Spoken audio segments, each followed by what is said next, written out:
Hi, guys. Thank you for joining me again. Thank you for being part of my audience, subscriber, watching, listening, learning with me. Thank you for being there. And me knowing that you're there excites me to share with you what I have.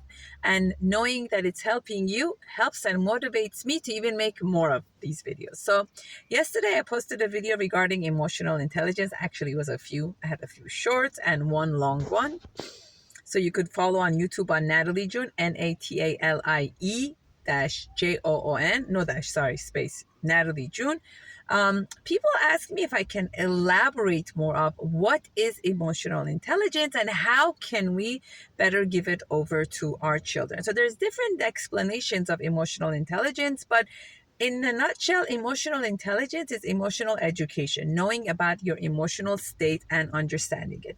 And Daniel Goleman divided up emotional intelligence into 5 categories, which is self-awareness, self-management, and then it's motivation, and then it's empathy and social skills. So we'll go through each of them and I will try my best to elaborate.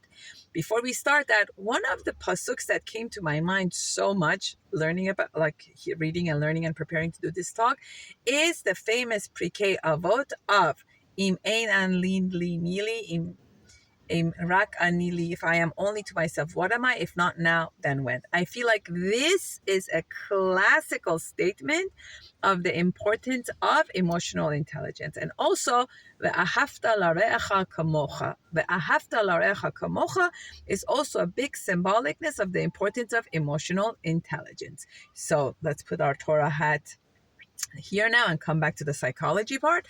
So how do you develop emotional intelligence? How do you create it? How do you have it?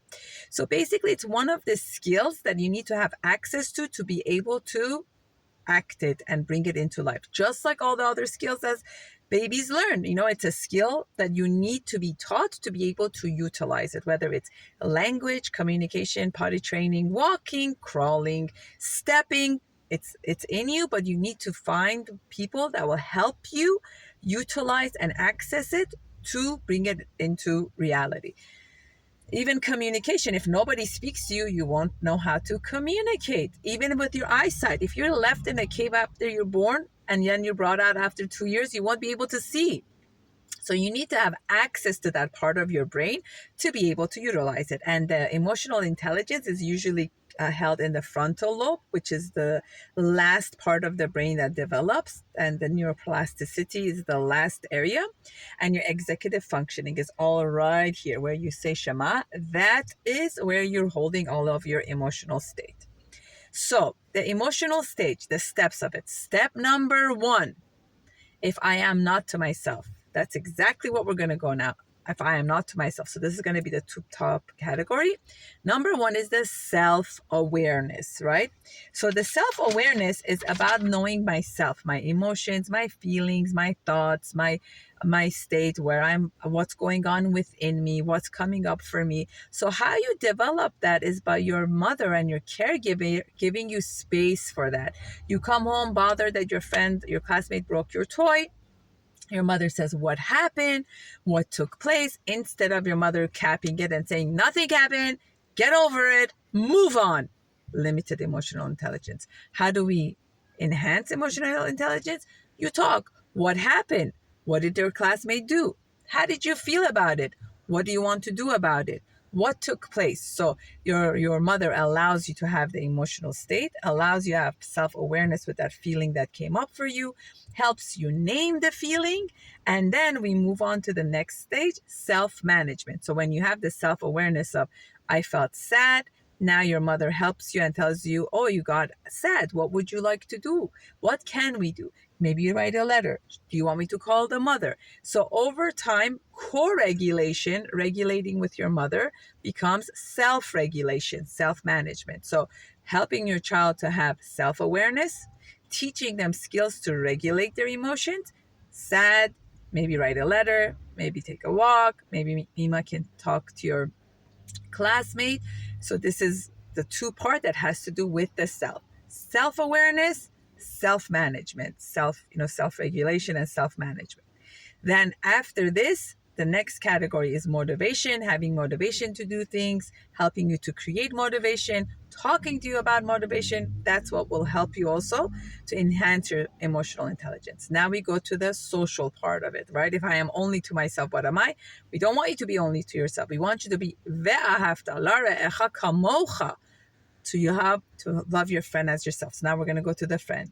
Level number 1, empathy. Empathy. I cannot emphasize enough. Empathy needs to be taught. Empathy needs to be modeled. Empathy needs to be seen and felt for the child to develop empathy. How do you develop empathy for the other? You need to learn to have had that for you to be able to offer it to another person. Don't assume that everybody had this growing up. Don't assume that it's a natural skill. Don't assume it's something everyone can offer you. It's a skill that needs to be taught for it to be utilized. Some people have an easier time with it and some have a harder time. So empathy, how do you teach empathy? Your child takes the other one's toy. That child starts crying. Instead of going and yelling at the one, why did you take your toy? You always take a toy. You always give her a hard time. You look into her eyes and say, do you see what your brother looks like right now? What do you think is going on for your brother after you took his toy? Do you think he's happy? Do you think he's sad? Let them feel what the other person is feeling. And how do you do this? By the beautiful story that we learned about Moshe Rabbeinu when he saw the burning bush. Hashem said, come closer, take off your shoes. That is exactly what empathy is. You need to take off your shoes to feel the other's pain. You need to take off your shoes to feel their feeling. You need to take off your shoes to put yourself in their place. It's not about getting defensive. It's not about getting reactive. It's about creating a space where you're able to hold space for that other person's feelings. That is empathy. It's the essence. It's the ikar of emotional intelligence, which is so powerful. And the next is social skills. When you're able to have these things in place, social skills, getting along with others, communicating, eye contact, developing a healthier relationship, learning to get along, learning to be patient, learning to have understanding, learning to share.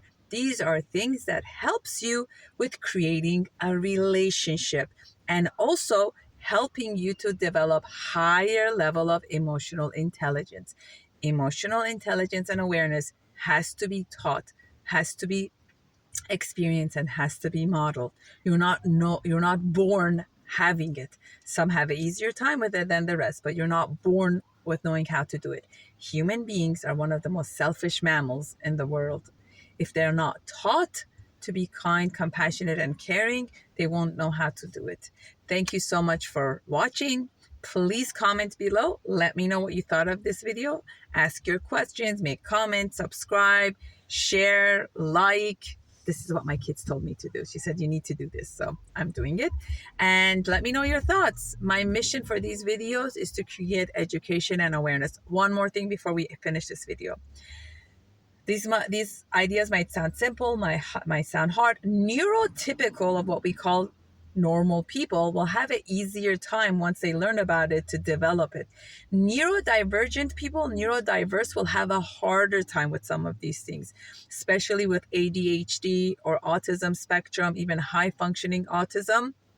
These things do not come to them as natural and they need more guidance. There's even something that's called emotional blindness, where people on spectrum or people that have gone through trauma in their early years of life can portray as having emotional blindness or alexithymia. I will try to do another video on this, where we need to be more mindful and sensitive of this if we live with people that might have that. So it takes time for them to better understand this. Thank you for watching.